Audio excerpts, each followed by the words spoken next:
क्या होता है पोस्टमार्टम, अगर इसको हम आपकी भाषा में डिफाइन करें तो? एक पोस्टमार्टम आ गया था, नाम तो नहीं बताऊंगा, तो उन्होंने कहा चलते एक डॉक्टर बनाता हूँ। मेरे को भी थोड़ा चाव था, मैं वहाँ चला गया उनके साथ पुलिस की गाड़ी में। पुलिस का रुतबा भी उस टाइम पे खूब था। रात को नींद नहीं आई। क्या लाया आपको? और रात को तो बिल्कुल ही नींद नहीं आई। हमारी दादी थी, वो थोड़ी क्रूर स्वभाव की थी। उन्होंने कहा जा करिए तो जाके, तो मैंने कहा मेरे को डर लगता है। क्यों डर कैसा लग रहा है? उस पोस्टमार्टम के बाद में और आज तक आपने कितने 10,000 हाँ 10,000 का एक्चुअल तो नहीं बता सकता, लेकिन 10,000 हो गए होंगे। किसी दिन आप नहीं गए, फिर डॉक्टरों की क्या हालत होती होगी? बहुत बुरी होती है, बहुत बुरी होती है। मतलब आपको पता ये हार्ट है, हाँ, ये किडनी है, कभी कभी ऐसा भी लगा क्या हार्ट अभी भी धड़क रहा है? वैसे तो सभी चीजें ना जो कॉम्प्लिकेट होती है निकालने के लिए, और हेड खोलते हैं ना, उसमें टाइम लगता है। कोई नॉन आपका आ गया हो, वो किसी हादसे का या क्राइम का शिकार हो गया, उस समय जैसे कहते हैं अपने के हाथ कांप जाते हैं, उस समय होता है, ये होता है। मेरे को ये गुरु थे और मेरे साथी थे, मैं इनको चक्कू नहीं चला। मोर्चरी के अंदर में तो देखो ऐसी घटनाएं होती है ना, तो उस टाइम पर तो खूब भीड़ भाड़ हो जाती है। जब बॉडी को शिफ्ट करने की बारी आती है ना, तो वहाँ एक भी नहीं मिलता। उस टाइम पे पैसे खूब मिलते थे, अब सुविधा पे कुछ नहीं मिल रहा है। वो तो मैं तो एक ऐसे सामाजिक सेवा ही कर रहा हूँ। तो मैंने खोल के देखा तो उसके अंदर में एक सिम गल रही थी, और उसमें कोई पैसे उसे कोई पर्ची कुछ नहीं। मैंने बाहर आके मेरे को थानेदार जी इसको इन आडों को इनके घर भिजवा दे क्या? तो उन्होंने हंसने लगे। महिलाएं कम करती, अब तो अब पहले करती थी सुसाइड में महिलाएं, अब तो आदमी करते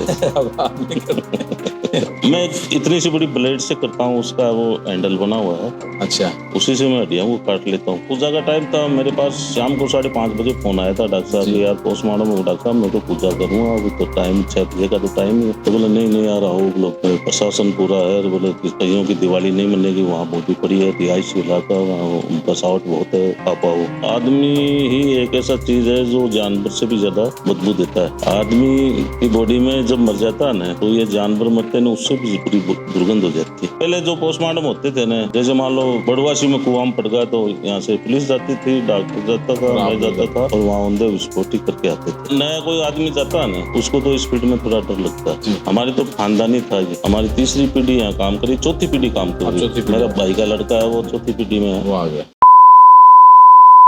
दोस्तों राम राम शाह, मैं थाको दोस्त, थाको भाईलो, थाको मित्र हुकुम सिंह, और आज हम पॉडकास्ट इंटरव्यू में सबसे ये कह सकते हैं अब तक के पॉडकास्ट इंटरव्यू की सबसे बेस्ट सीरीज में हम पहुंचे हैं। तो हम सोच रहे थे कि इस पॉडकास्ट में कुछ ऐसी शख्सियत को बुलाते हैं जिनसे शायद 10,000 ऐसे परिवारों का कहीं ना कहीं ऐसे कनेक्शन है, जो आज जानेंगे कि कौन है जिनका उनके साथ में कनेक्शन है। जहाँ कोई भी पहुँचना नहीं चाहता है, अपने परिवार के किसी भी सदस्य की वहाँ मौजूदगी नहीं देखना चाहता है, वो शख्सियत हमारे साथ है। उस शख्सियत के बारे में मैं किन शब्दों से स्टार्ट करूं, लेकिन मैं आपको बताना चाहूँगा कि पोस्टमार्टम करने वाले चिकित्सकों से पहले अगर हम जानना चाहेंगे उन्हें, तो वो आज हमारे साथ में गेस्ट है ताराचंद जटवाल साहब। बहुत बहुत धन्यवाद, आपने हमें समय दिया। ये वो व्यक्ति हैं जिन्होंने शायद अब तक 10,000 से ज़्यादा ही पिछले कई दशकों से लगातार ये सेवा दे रहे हैं, और पोस्टमार्टम में हमेशा इनकी मौजूदगी रहती है। सरकारी कर्मचारी के साथ साथ में अभी फिर से संविदा पर ये अपनी सेवाएं दे रहे हैं जिला अस्पताल महोगढ़ में। जब आपने समय दिया ताराचंद जी, बहुत बहुत धन्यवाद। हमारे 1.25 लाख की जो फॉलोअर्स की सीरीज़ के बाद में हम सोच रहे थे कुछ अलग हम लोगों से बातचीत करें। आपके बारे में हमने सोचा, हॉस्पिटल में कई एक्सीडेंट होते हैं, कोई मर्डर हो जाता है, हम पहुंचते हैं, लेकिन आपकी मौजूदगी हमेशा रहती है। मैं जब बचपन में आपको देखा और आज भी, चिकित्सकों के अलावा मुझे जो जानकारी है कि जो काम है पोस्टमार्टम का, वो काम वो हकीकत में आप ही करते हैं। क्या होता है पोस्टमार्टम, अगर इसको हम आपकी भाषा में डिफाइन करें तो? पोस्टमार्टम की क्रिया ये होती है कि जो आदमी मर गया उसकी मृत्यु का कारण पता करना जी। तो वो डॉक्टर लिखते हैं रिपोर्ट में जी, तो कारण के भैया किस कारण से मृत्यु हुई है इसकी जी, यही है पोस्टमार्टम की।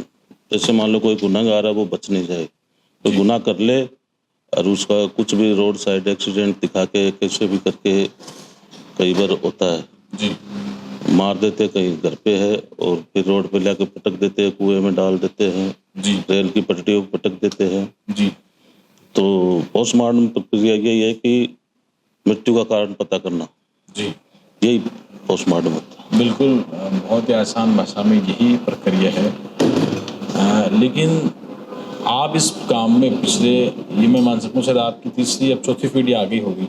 हमारे मेरी दादी जी करती थी, मैं वो वर्द हो गई थी लास्ट टाइम पे जी 1980 के दशक में। जी तो डॉक्टर साहब ने कहा कि केसर भाई आप घर ही रहा करो इसको। मैं उस टाइम पर 16 साल का था। केसर जी आपकी दादी जी का नाम हाँ, था? जी वो हॉस्पिटल में थी। जी तो बोले ये काम कर देगा। फिर डॉक्टर साहब थे, डॉक्टर आर.एन. जोशी। जी सबसे पहले 1981 के अंदर में जी। एक पोस्टमार्टम आ गया था, नाम तो नहीं बताऊंगा। जी तो उन्होंने कहा चल तेरे को डॉक्टर बनाता हूँ। जी मेरे को भी थोड़ा चाव था, जी मैं वहाँ चला गया उनके साथ पुलिस की गाड़ी में। पुलिस का रुतबा भी उस टाइम पे खूब था। बहुत खतरनाक। तो चला गया मैं खुश होकर। आ गए वापिस करके, जी उन्होंने मेरे से नहीं लेकिन मेरे को साथ रखा। जी मैं देखता रहा, वो कहते हैं तेरे को डॉक्टर बनाता हूँ। जी मैं चला गया वहाँ करके आ गए। फिर रात को तो मेरे को नींद नहीं आई। फिर मैंने नहीं तो वो कौन सी साल होगी? 1981, ठीक है, उस समय आप कितने साल के? 16 साल का। तो आप दादी जी के साथ चले गए? नहीं, दादी जी के साथ नहीं गया, हाँ, मैं दादी जी का काम करने के लिए गया था। ओके दादी जी वर्द हो गई थी, जी तो वो डॉक्टर साहब ने कह दिया था कि आप घर रहा करो, काम ये कर देगा, उस पर आप तनख्वाह मिल जाएगी आपको। हाँ तो मैं उनका काम करने, तो वो डॉक्टर साहब से मैं ज़्यादा गुण मिल गया था। जी तो वो बस उनके साथ मैं वहाँ भी जाने लगा। तो फिर रात को नींद नहीं आई। ख्याल आया आपको? और रात को तो बिल्कुल ही नींद नहीं आई। फिर मैं बाहर पेशाब जाने के लिए, मेरे पेशाब लग गई। तो मैं 12 बजे तक तो ऐसे, मैंने कहा दादी को बोलेंगे तो ये लग रही, लेकिन लास्ट में दादी को मैंने को बोलना ही पड़ा कि दादी मेरे को पेशाब करा के लिया। हाँ, हमारी दादी थी, वो थोड़ी खुरुस स्वभाव की थी। जी मैंने कहा जा करिया तो जाके। जी तो मैंने कहा मेरे को डर लगता है। जी क्यों डर कैसा लग रहा है, जी डरता है तू? हाँ मैंने कहा नहीं, मेरे साथ चल रहा। हाँ मैं दादी के पास ही सोता था। जी। फिर दादी बाहर आई। वो आपका पहला पहला पोस्टमार्टम पोस्टमार्टम। बहुत खूब। उस पोस्टमार्टम के बाद में और आज तक आपने कितने 10,000 कोर्स? हाँ, 10,000 का एक्चुअली तो नहीं बता सकता, हाँ। लेकिन 10,000 होगे। तो जो आपने बताया उस समय डर लगा आपको, वो डर का दौर कितने समय तक चला? थोड़े दिन रहा। जो 5-4 पोस्टमार्टम तक? हाँ, 5-4 पोस्टमार्टम। उस दौर में तो कोई महीने 2 महीने में एक हाँ, महीने 2 महीने 6 महीने भी निकल जाते थे। और अब रोज? अब तो डेली का ऐसा ही काम हो रहा है। अब मैं जनवरी में रिटायर हुआ, उसके बाद में तो ज़्यादा आने लगे। मैं 1 तारीख को रिटायर हुआ, 31 जनवरी को रिटायर हुआ था। जी उस दिन पोस्टमार्टम किया था। जी। फिर अच्छा, 2 दिन, जिस दिन रिटायर हुए उस दिन भी पोस्टमार्टम हाँ, किया? फिर 2 दिन निकले, मैं घर ही था, प्रोग्राम किया था घर पे, जी गेस्ट वगैरह आए हुए थे। जी 3 तारीख को फिर पोस्टमार्टम आ गया। जी वैसे डॉक्टर साहब ने ऐसे घोषणा कर दी थी कि भाई तारा जी अपनी सेवाएं देंगे, लेकिन मैंने मना कर दिया था कि मैं नहीं आऊँगा। हाँ, आपने अपनी सेकंड अगली पीढ़ी चौथी पीढ़ी को आगे कर दिया हुआ। हाँ, मैंने कहा आप किसी से भी कराओ, मेरे को कोई पता नहीं। फिर वो 3 तारीख को फिर पोस्टमार्टम आ गया। 2 ही दिन निकले थे, तो बोला तारा जी आओ, मैं तो रिटायर हो गया। किसी दिन आप नहीं गए, फिर डॉक्टरों की क्या हालत होती होगी? बहुत बुरी होती है, हाँ? बहुत बुरी होती है। चाहे मेडिकल बोर्ड से पोस्टमार्टम कितना ही रहो। मैंने नोटिस किया है, मैं आप पर थोड़ा एनालिसिस कर रहा था कि जैसे आप जिस दिन नहीं जाते, किसी दिन बाहर से केस भी हुए होंगे, तो जो काम आप आधा घंटे में करने वाले थे डॉक्टरों के साथ में या 20 मिनट में, लेकिन फिर उनको 3-3, 4-4 घंटे लग जाते हैं। हाँ, तो लगते तो मेरे को तो हर चीज़ पार्ट्स का पता है कि कौन सा पार्ट कहाँ, लीवर कहाँ, किडनी कहाँ, स्प्लीन कहाँ। कैसे निकालते हैं लोग? हाथ से निकालता हूँ, हाथ से ऐसे अंदर ऐसे हाथ को मसल के, और मेरे को महसूस हो जाता है ये किडनी है। फिर मैं उसको पहले तो ऐसे उसको, ये जो चर्बी होती है ना जी उसको हटा देता हूँ। जी। हटा के फिर उसको बाहर निकाल के ले आता हूँ। मतलब आपको पता ये हार्ट है, हाँ। ये किडनी है। हाँ, कभी कभी ऐसा भी लगा क्या हार्ट अभी भी धड़क रहा है? नहीं, ऐसी कोई बात नहीं। ऐसी कभी नहीं है? मन में शुरुआती केसों में हुआ होगा? हाँ, नहीं, कुछ नहीं, ऐसी बात नहीं। मरने के बाद में क्या धड़कना है वो तो, लेकिन मैं ना मरने के बाद में तो कोई कुछ नहीं धड़कता। सिर्फ घर वाले ही तलाशते हैं कि नहीं मेरे बेटे का, नहीं मेरे पति का, नहीं मेरे प्रेमी का, नहीं मेरे दोस्त का। हाँ, बाकी ऐसी कोई बात नहीं। ऐसा शरीर का कौन सा पार्ट है जिसमें आपको सबसे ज्यादा टाइम लगता है, या फिर डॉक्टर भी कहते हैं तारा सिंह जी आप निकालो, हमारे बस की बात नहीं? देखो,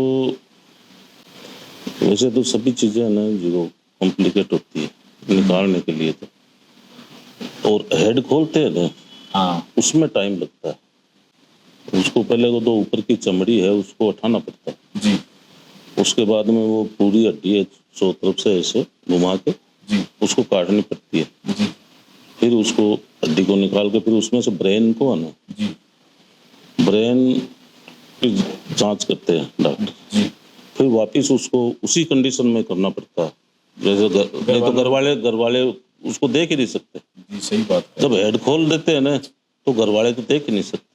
हमारे को उसको वापस उसी कंडीशन में ला के देना, उसको टांके लगाना, उसको खोपड़ी को वापस दचाना और उसी कंडीशन में तैयार करके ब्लड ना बाहर आए, सबको पहुंच देते हैं, है ना? जब वो घर वाले वगैरह उसका स्नान वगैरह करते उनको नहीं पता लगता। जी, जी, जी। तो मतलब जो डेथ ऑफ कॉज मतलब मृत्यु का कारण होता है, उसके लिए कभी कोई हेड इंजरी आती है किसी में, तो फिर आप हेड खोलते हैं? हाँ, वो कई बार समझ में नहीं आती है ना, जी, जी, तब हेड खोलते हैं। जी, जी, जैसे मान लो कहीं कोई चोट वोट नहीं दिखी, जी, सिर में भी चोट नहीं है, जैसे मान लो एक्सीडेंट है उसमें कहीं चोट नहीं लग रही है, तो फिर अंदर की कोई तो इंजरी मौत का कारण तो प्राथमिक तौर पर आप ही इन हाउस पता चल जाता है आपको? आप डॉक्टर को भी बता देते हैं। जी, जी। और हम भी डॉक्टर तो आपको ही पूछते होंगे हाँ क्या लग रहा है तारा जी, क्योंकि अनुभव तो सबसे ऊपर है ना। आपको तो रहना ही, हर केस में रहना ही है, तो मौत का कारण फिर उसी दौरान पता चल जाता है। हाँ, वैसे वो तो उसी टाइम पे करना पड़ता। बाहर आते आप जैसे खड़े रहते हैं तो वो बूझ लेते तो ऑफ रिकॉर्ड आप बता देते हो उस समय। हाँ। कोई विसरा रिपोर्ट वगैरह वो तो आगे चली जाती है। विसरा लेके तो वो तो उसमें पेंडिंग छोड़ दिया था, वही विसरा आने के बाद में रिपोर्ट दी जाएगी। हाँ। मोटा मोटा मतलब जैसे कई ऐसे केसेस भी आए होंगे, कोई वीआईपी मान लीजिए कोई मामला आ गया, या कोई फिर बड़ा कोई क्राइम से जुड़ा मामला आ गया, उस समय एक अलग ही तरीके का एक प्रेशर रहता होगा। नहीं, हम किसी का प्रेशर में नहीं रहते, हम तो जो हकीकत होती है वही बताते हैं। जी, कितना बड़ा प्रेशर हो, जी, वैसे हमारी तक तो ऐसी बात कोई पहुंची नहीं आज तक, जी, लेकिन कभी हुई भी है तो किसी के प्रेशर में नहीं। नहीं इसको चलिए प्रेशर नहीं, लेकिन इसको इस तरीके से भी हम देख सकते हैं कि कोई नॉन आपका आ गया हो, वो किसी हादसे का या क्राइम का शिकार हो गया, उस समय जैसे कहते हैं अपने के हाथ कांप जाते हैं, उस समय आप होता है, ये होता है। कैसे ऐसा कोई वाक्य याद आ रहा है कोई आपका नॉन होगा? फिर क्या हुआ? फिर क्या हुआ, एक तो मेरा साथी था जी, जगन्नाथ जी, यहाँ ये जोड़ की डाणी के थे, जी, ये वहाँ हार्ट अटैक से खत्म हो गए थे ड्यूटी पे, ऑन ड्यूटी। जी, उनका पोस्टमार्टम करना था, जी, डॉक्टर गणेश गुप्ता थे। जी, मेरा तारा भाई, मेरे तो ये गुरु थे जी, और मेरे साथी थे, जी, मैं इन पे चप्पू नहीं चला सकता। जी, तो वो बोले यार ऐसे कैसे चलेगा? जी, तो उन्होंने कहा कि मैं तो डॉक्टर साहब बिल्कुल नहीं करूँगा, मेरे तो बिल्कुल नहीं। फिर दूसरी की व्यवस्था की?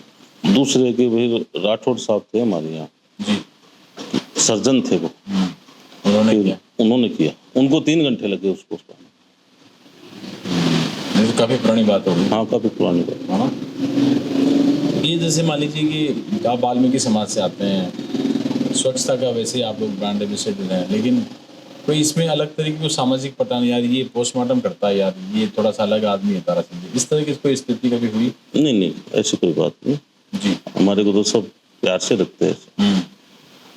बिल्कुल। समाज में भी, पुलिस वाले भी, स्टाफ भी बहुत प्यार से रखते हैं मेरे को। तो जैसे जो कमरे की बात करें, मुझे याद है पुराना जो हॉस्पिटल था उसमें तो एक पेड़ था, और आगे मैंने कई ऐसे कमरों में डेड बॉडी देखी है, कई ऐसे क्राइम थे, मैं उसमें भी गया। और अभी वाले जो नौगढ़ जिला अस्पताल हो गया, इन दोनों कमरों की अगर तुलना करें, किस तरह के हालातों में रहे और कैसा इम्प्रूवमेंट की आवश्यकता है?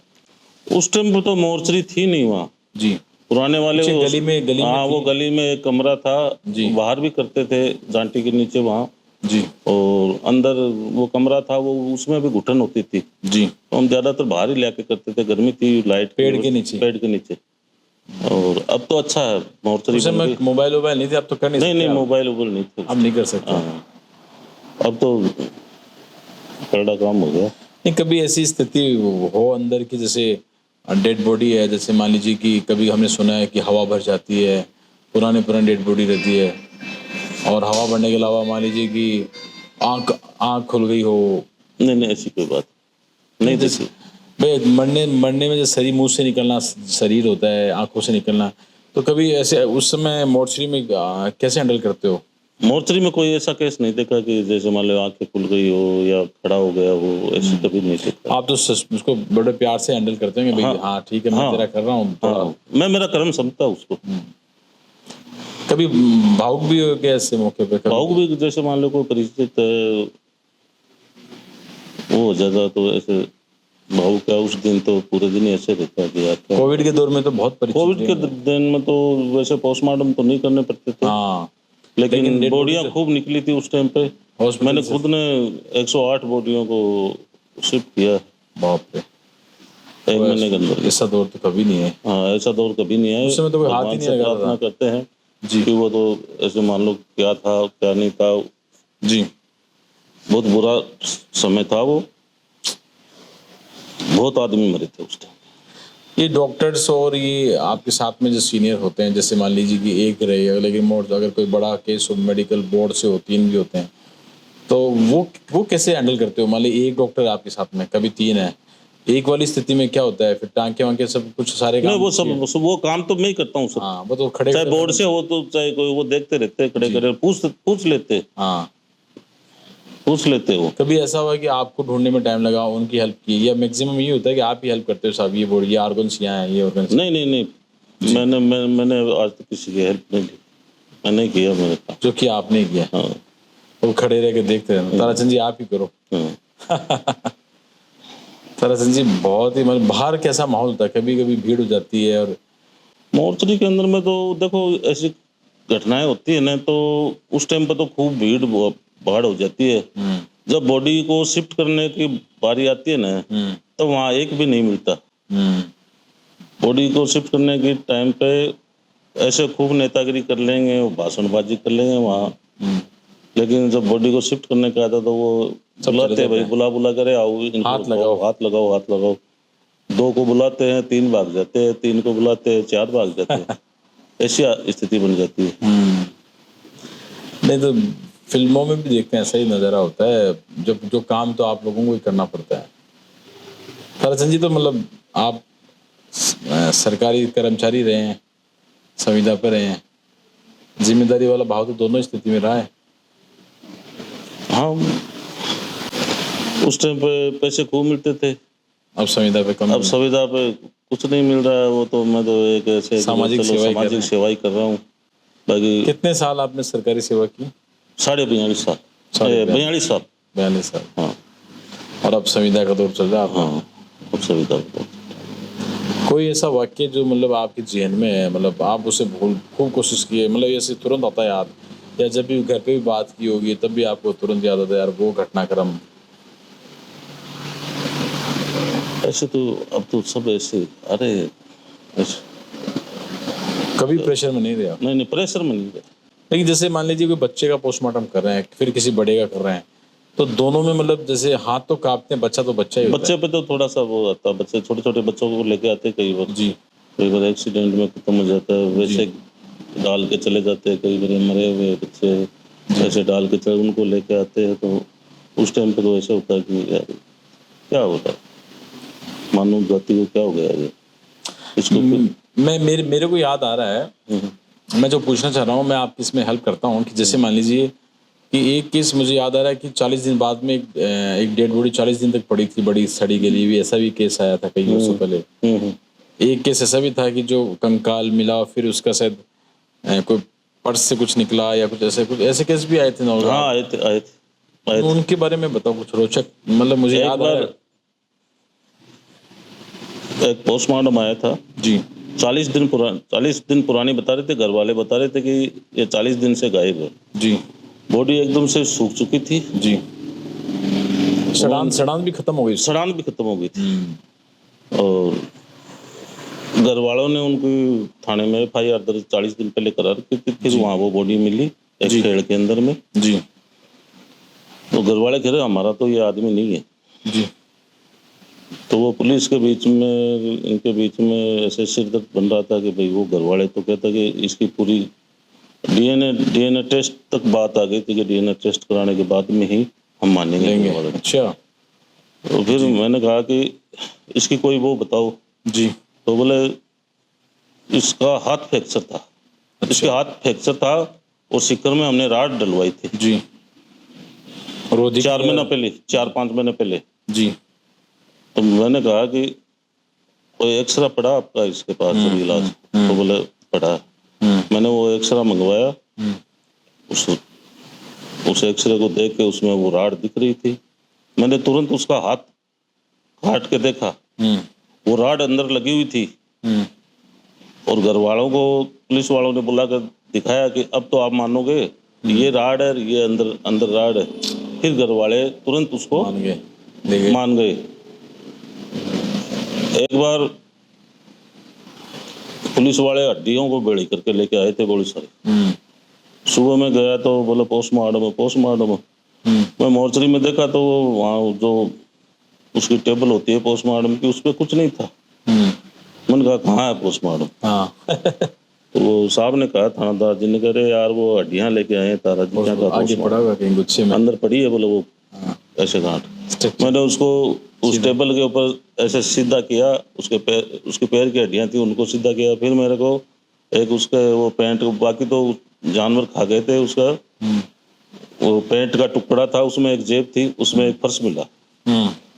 पर्स को मैंने खोल के देखा तो उसके अंदर में एक सिम गल रही थी और उसमें कोई पैसे उसे कोई पर्ची कुछ नहीं थी। मैंने बाहर आके मैं को, थानेदार जी इसको इन हड्डों को इनके घर भिजवा दे क्या? तो उन्होंने हंसने लगे। पहचाने नहीं। यार हड्डियों को कैसे पता लगेगा कि कौन है क्या है? तो मैंने कहा कि ये सिम लो आप और इसको आपके मोबाइल में क्या कॉन्फिडेंस लगाओ और लगा के पता करो इसको। उन्होंने 4-5 जगह फोन किया, पता लग गया और उसका पता लग गया। तो दूर दराज से गिर गए यहाँ इधर पिलानी साइड का था वो घर वालों। महिलाओं का भी पोस्टमार्टम किया हो? खूब महिलाओं का। हाँ, खूब महिलाओं का। तो ये प्राय इसमें तो सुसाइड की केसेस आई होंगे। हाँ, सुसाइड ज्यादा आपकी नजर में महिलाएं करती हैं या पुरुष करते हैं? महिलाएं कम करती। अब पहले करती थी सुसाइड में महिलाएं, अब तो आदमी करते हैं। अब आदमी करते हैं। बड़ी रोचक बात, आंकड़े तो आपके पास में है सारे के सारे। तो ये जो पोस्टमार्टम की प्रक्रिया प्राय आप एक जैसी आप करते हैं, मतलब पहला जो चीर-फाड़ आप कहाँ से स्टार्ट करते हैं? पहले पेट को खोलते हैं, यहाँ से चलाते यहाँ तक खोल देते। अच्छा, फिर चेस्ट को खोल लेते। कौन सा इस्तेमाल करते हैं आप? मैं इतनी सी बड़ी ब्लेड से करता हूँ, उसका वो हैंडल बना हुआ है। अच्छा, उसी से मैं हड्डियों को काट लेता हूँ। अच्छा, हाँ, बड़ा इजी। हाँ, बड़ा इजी, बहुत अच्छी चलती है वो। तो राइट हैंड चलता है आपका? 22 नंबर की ब्लेड लगाता हूँ उसमें। अच्छा, हर पोस्टमार्टम में एक ब्लेड लगाता हूँ। अच्छा, कई बार टूट जाती है तो 2 भी लग जाती है। हाँ, सेकंडों में खोल देते हैं। हाँ, तुरंत ही। कितना टाइम लेते हैं? अब जैसे मान लो विसरा लेना पड़ता है तो थोड़ा ज्यादा टाइम लगता है, नहीं 10-15 मिनट के अंदर दे देते हैं, 15-20 मिनट। और टांके लगाने में? टांके लगाने में टांके को सब लगा देते हैं। इसमें आधा घंटा में कर देते हैं? आधा घंटे में फ्री कर देते हैं ना। बहुत ही बढ़िया। तो जो सैलरी है वो तो आपकी सरकारी कर्मचारी वाली, बाकी कभी कोई किसी ने मान लीजिए कि ऐसे काम की तो कोई पैसे, जैसे प्रजनन वाला होता है उसमें तो पैसे मिल जाते हैं, इसमें तो कोई एक्स्ट्रा टिप भी नहीं देता? नहीं, टिप तो लेता नहीं है। मानवता के नाते ना टिप। सभी लोग दुखी रहते हैं। किससे मांगे बताओ? सही बात। टिप मांगे वो तो टिप मांगने का वो टाइम नहीं है। खुशी का टाइम थोड़ी है कि टिप मांगे। कोविड के दौर में मैं अपने जिला अस्पताल में मैंने कई अपने लोगों को खोया। मैं खुद भी जाता था, तो जो मोर्चरी के बाहर मेरे को कभी कभी महसूस होता था कि कोई ना कोई चार्ज लगाया हुआ वहाँ खड़ा मिलता था। वो दौर तो आप भी याद नहीं करना चाहते हैं? मतलब नहीं, सबकी आंखों में आंसू रहते हैं। सबकी आंखों में आंसू। वहाँ तो दुखी आदमी आते थे। पोस्टमार्टम घर वाले छोड़ के चले जाते थे। हमने कहा कि भाई आपका आदमी खत्म हो गया, वो चले गए, भाग गए उसको छोड़ के। जी, उनको समझा समझा के बॉडी को दी हमने। तो जैसे अब मान लीजिए कि कभी कभी रात को भी केसेस भी, जैसे कलेक्टर के विशेष पावर से मान लीजिए रात को पोस्टमार्टम करना हो, हाँ, तो रात को भी करते हैं पोस्टमार्टम। आप तो अपने रोजमर्रा के कार्य करते आप, मतलब जैसे मान लीजिए कि कोई अब मैं आपको एक वाक्य बता रहा हूँ। इमरजेंसी काम छोड़कर आना पड़ता हाँ, है, इमरजेंसी। दिवाली पूजा तो इमरजेंसी होती है ना। उसको कभी कभी उस दिन अभी 2 साल पहले की बात है, वहाँ वो बाबू सिंह जी के वहाँ वो मिला था, वो एक बॉडी जी, और यहाँ सीमा पे भी 2 बच्चे एक्सपायर हो गए थे। हाँ, नहीं, वो तो उस टाइम पर पूजा का टाइम था। मेरे पास शाम को 5:30 बजे फोन आया था डॉक्टर साहब कि यार पोस्टमार्टम हो। डॉक्टर साहब मैं तो पूजा करूँगा, अभी तो टाइम 6 बजे का तो टाइम ही है जी। तो बोला नहीं यार आओ लोग, प्रशासन पूरा है। तो बोले कि कईयों की दिवाली नहीं मनेगी, वहाँ बॉडी पड़ी है, रिहायशी इलाका, वहाँ बसावट बहुत है, तो उनके वहाँ वो बॉडी पड़ी है, उसको उठाना वहाँ से जरूरी है, प्रशासन पूरा लगा हुआ है, आप आओ। मैंने घर वालों को कहा, घरवाली ने मैं जब मेरे को वो वैसे नहीं बढ़ने देती जी, कि नाके बढ़ो। और मैंने कहा तो ये बड़ी रोचक है। मतलब सर्दियों में कैसे मैनेज करते हो आप?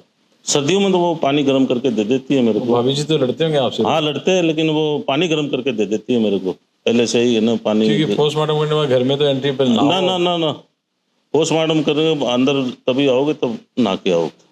और आप सर्दियों में तो आपके भी काम जाते होंगे। सर्दियों में तो मेरे को झूठ बोलना पड़ता है कि किया ही नहीं, नहाया है वहाँ, नहाया है कुछ, आज किया ही नहीं। हाँ, या किया ही नहीं, कल करेंगे ऐसे झूठ बोलना पड़ता है। तो आपके तो रोजमर्रा का कार्य हो गया। हाँ, रोजमर्रा काम हो। सर्दी में थोड़ा नहाने के लिए थोड़ा घर वालों का तो हमेशा सहयोग ही रहा आपको? हाँ, घर वालों का सहयोग रहा। नहीं क्या, जैसे रात के समय कभी जाएं आप, मतलब लेट मान लीजिए 12 बज गए और वो ऐसा कभी भी फील नहीं हुआ? नहीं, 2 बजे 12 बजे सब टाइम मैंने शुरुआती दौर में फील हुआ होगा बस। नहीं, जैसे आपने बताया पहला केस वो एक बार 16 साल के साथ दादी वाले टाइम में। हाँ, बस उस टाइम पे हुआ था, है ना? हाँ, उस टाइम पे हुआ था फिर उसके बाद में नहीं हुआ। अच्छा, तो ये मान लीजिए कि कोई जैसे ये कभी कभी ज्यादा डेड बॉडी पुरानी आ जाती है, थोड़ी स्मेल वगैरह आती है, कैसे हैंडल करते हो उस समय? उसको करना पड़ता, मन तो हमारा भी खराब होता है। जी जी। नहीं, फिर भी मान लीजिए कैसे करते हैं? हैंडल तो वो सब बॉडी को करते हैं, उसी ढंग से करना पड़ता है। उसमें स्प्रे है जी, अगरबत्ती है, सेंट है जी, वो डाल के उसको करते हैं। मैंने फिनाइल डालते हैं जी, तो उससे क्या थोड़ा बहुत कम होता है। लेकिन आदमी ही एक ऐसा चीज है जो जानवर से भी ज्यादा बदबू देता है।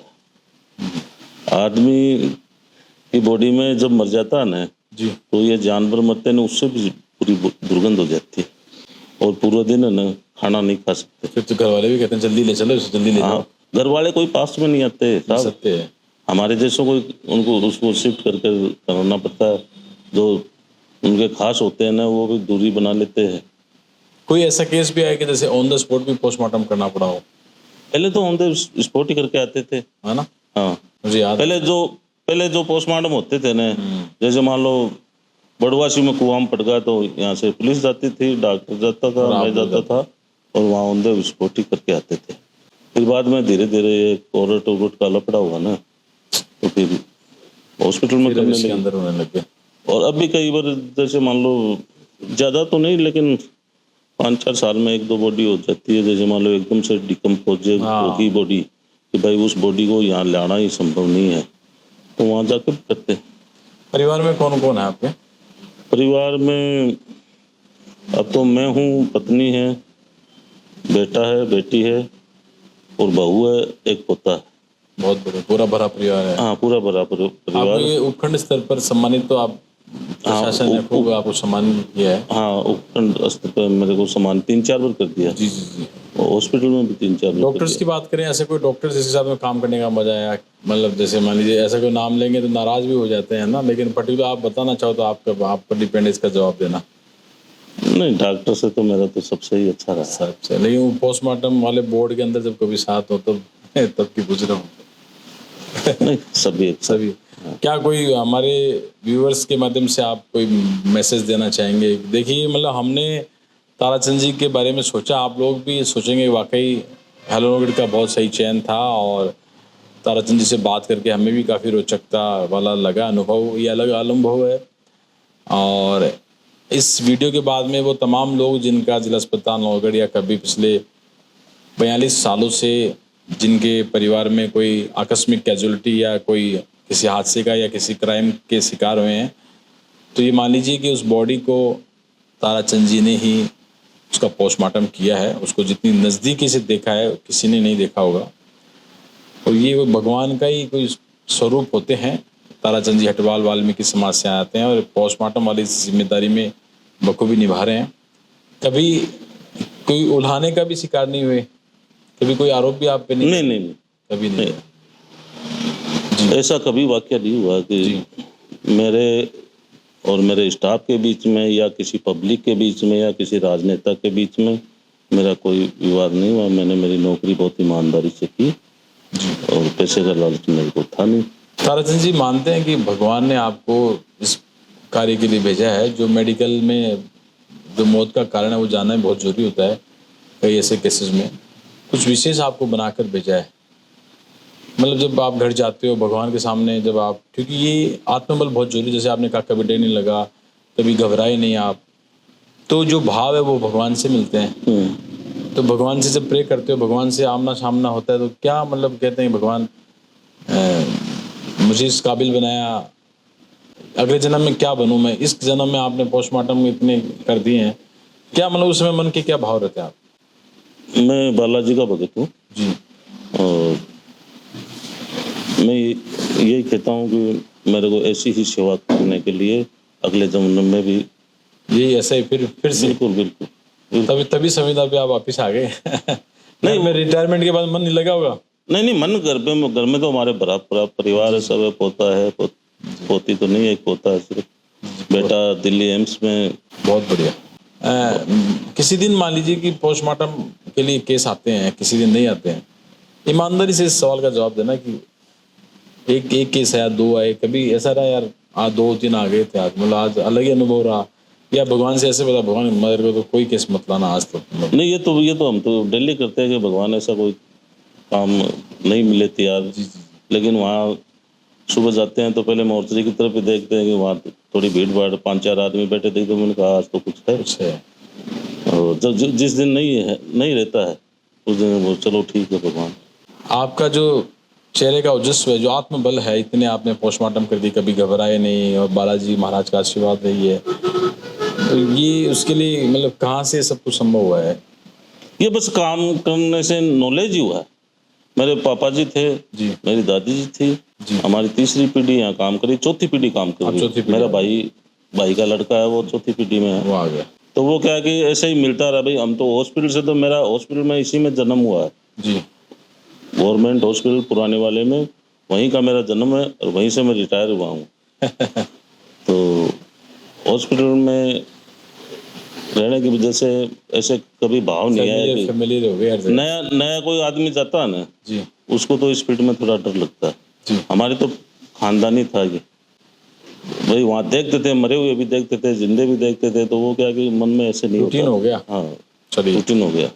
तो ये हमारे साथ में ताराचंद जी अटवाल जो वाल्मीकि हैं, और अपने इस काम के प्रति बहुत ही ईमानदारी से इन्होंने काम किया है, और जो इनका कॉन्फिडेंस है आज 60 साल के बाद में वापस से संविदा पर लगकर फिर से सेवाएं दे रहे हैं, क्योंकि इनकी जो सेवाएं थी वो कभी भी विवादों में नहीं रही, और उसी सेवाओं के चलते ये इन्होंने भी ये बताया कि कभी उन्होंने नहीं चाहा कि ऐसे केस आए, लेकिन चूंकि जिस तरीके से देश में अपराध और व्यभिचार बढ़ा है और आधुनिक परिवेश में इस तरह की घटनाएं ऐसी लगातार बढ़ी है, तो उस तरह के केस भी आए हैं, और उस जिम्मेदारी से कि मौत का वास्तविक कारण क्या है, और ये बड़ी आसानी से डॉक्टरों की हेल्प करते हैं। और चूँकि 10,000 से अधिक पोस्टमार्टम का अनुभव है, और उस अनुभव के चलते वास्तविक कारण मौके की डॉक्टरों को ये सजेस्ट करते हैं, क्योंकि वहाँ पर सीनियर ये रहते हैं पोस्टमार्टम कक्ष के अंदर, जहाँ पर कोई नहीं जाना चाहता। कोई भी व्यक्ति अपने परिवार, रिश्तेदार, मित्र की किसी भी तरीके से, चाहे वो दुश्मन भी है, वो भी नहीं चाहेगा कि उसका दुश्मन या अपना हो, उसका अपना भी कभी नहीं चाहेगा कि कोई व्यक्ति वहाँ इस तरीके से आकस्मिक रूप से मौत के रूप में वहाँ पहुँचे, उसका पोस्टमार्टम हो। क्योंकि जिस तरीके से पोस्टमार्टम में ताराचंद जी ने बताया कि किस तरह से काट छांट होती है और फिर टाँके लगते हैं, आप समझ सकते हैं कैसा वो नज़ारा रहता है। और उसी बॉडी को बड़ी स्मूथली और पूरी तरीके से पैड करके वापस भिजवाना एक लंबा अनुभव है। ये जीवन का अनुभव, आपको ये इंटरव्यू देखेंगे आप महसूस करेंगे कि किस मिट्टी के बने हैं ताराचंद जी, और इस मिट्टी को सलाम है। और ये मिट्टी है नवलगढ़ की, ताराचंद जी, आप स्टूडियो में पधारे और आपने समय दिया, आपको बहुत बहुत धन्यवाद।